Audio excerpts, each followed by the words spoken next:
Assalamualaikum warahmatullahi wabarakatuh. Perkenalkan, saya Ananda Rafanur Rahmat dari 11 TKJ 1. Di sini saya akan menjelaskan topologi-topologi yang ada di Cisco ini.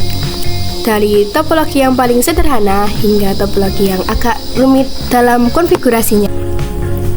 Topologi peer-to-peer. Topologi peer-to-peer adalah topologi yang paling sederhana di sini. Kita hanya perlu mengisi IP di PC1 dan IP di PC2, dan kita hanya perlu menyambungkan PC1 dan PC2 aja, dan dia sudah bisa saling terhubung. Kita dapat mengecek apakah sudah terhubung dengan mengirim pesan satu sama lain. Sudah terlihat bahwa di sini successful, berarti PC-PC tersebut bisa saling terhubung. Topologi kedua, switch. Di sini topologi ini hanya saling menghubungkan PC1 ke switch, PC2 ke switch, dan PC3 ke switch. Di sini kita hanya perlu mengisi IP masing-masing PC agar saling terhubung. Karena switch bisa saling terhubung dan saling mengirim pesan tanpa harus konfigurasi khusus. Jadi kita hanya mengisi IP dan menyambungkan ke switch, kita dapat menghubungkan PC-PC tersebut, dan PC-PC tersebut dapat saling mengirim pesan. Kita dapat mengecek dengan cara kirim pesan satu sama lain, dan di sini sudah terlihat bahwa PC-PC tersebut bisa saling terhubung dan successful.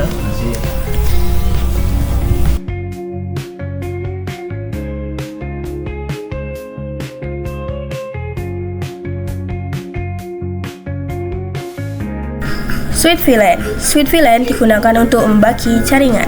Seperti di video ini, saya membagi 3 VLAN, yaitu VLAN 10, VLAN 30, dan VLAN 20. Di sebelah kiri, saya kasih VLAN 10, dan tengah VLAN 20, dan kanan VLAN 30. PC-PC tersebut bisa saling terhubung jika VLAN-nya sama, dan jika VLAN berbeda, dia tidak bisa saling terhubung. Bisa kita cek di sini. Jika VLAN-nya sama, dia dapat terhubung.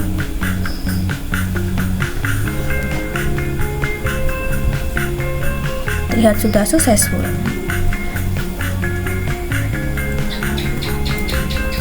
Dan jika VLAN berbeda, dia tidak bisa saling terhubung.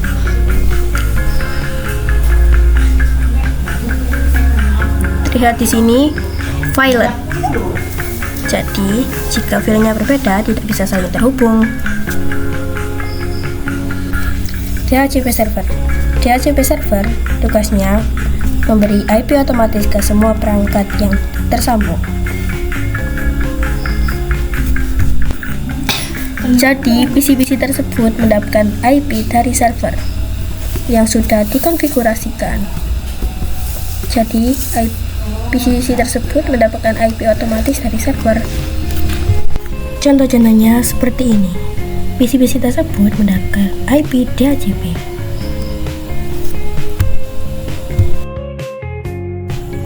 Router statik. Router statik itu router yang jalurnya kita atur sendiri, manual. Di router otomatis di FA0 terdapat IP 192.168.3.1, dan PC-nya mendapat 192.168.3.2, dan networknya 192.168.3.0. Di router 1 FA1 menyambung ke router 2 FA1 memiliki IP 192.168.4.1, dan di router 2 memiliki 192.168.4.2. Di router 2 yang menyambung ke PC2 memiliki IP 192.168.5.1, dan PC memiliki 192.168.5.2, dan networknya 192.168.5.0. Seperti ini konfigurasinya.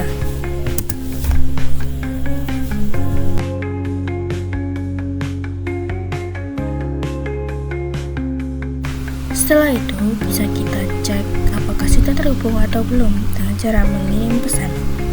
Seperti yang kita lihat di sini masih violet karena harus melewati 2 router. Jadi setelah itu bisa successful dan bisa saling berkomunikasi.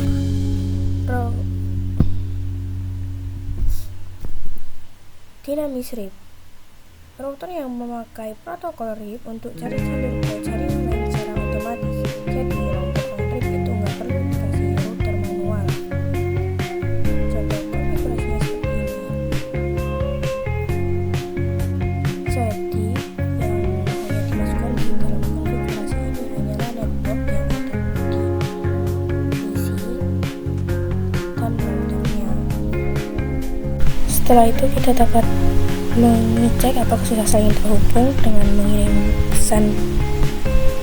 Di sini memang violet pertama kali karena memang melewati 2 router dan successful, bisa saling mengirim satu sama lain. Router OSPF adalah router yang pakai protokol OSPF untuk mencari jalur tercepat ke jaringan lain secara otomatis. OSPF ini termasuk router dinamis, tapi levelnya lebih pintar dan lebih cepat dibanding.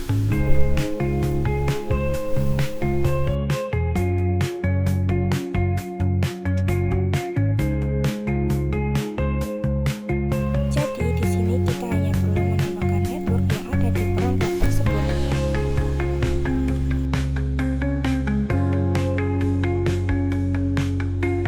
Setelah itu kita dapat menguji dengan cara mengetesnya dengan mengirim pesan. Dan sudah terlihat bahwa successful.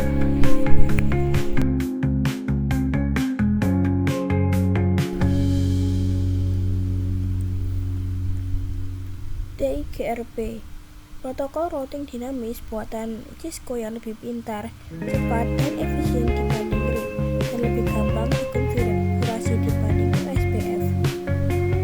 Ini contoh konfigurasi routing dinamis DIGRP.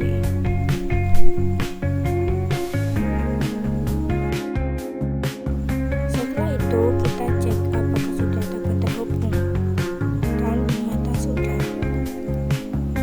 saling terhubung dan bisa saling berkomunikasi. Border Gateway Protocol adalah protokol routing yang dipakai untuk menghubungkan jaringan besar antar ISP atau antar perusahaan di seluruh dunia. BGP itu router yang level dunia, bukan cuma dalam satu sekolah atau satu kantor. Seperti ini cara konfigurasinya.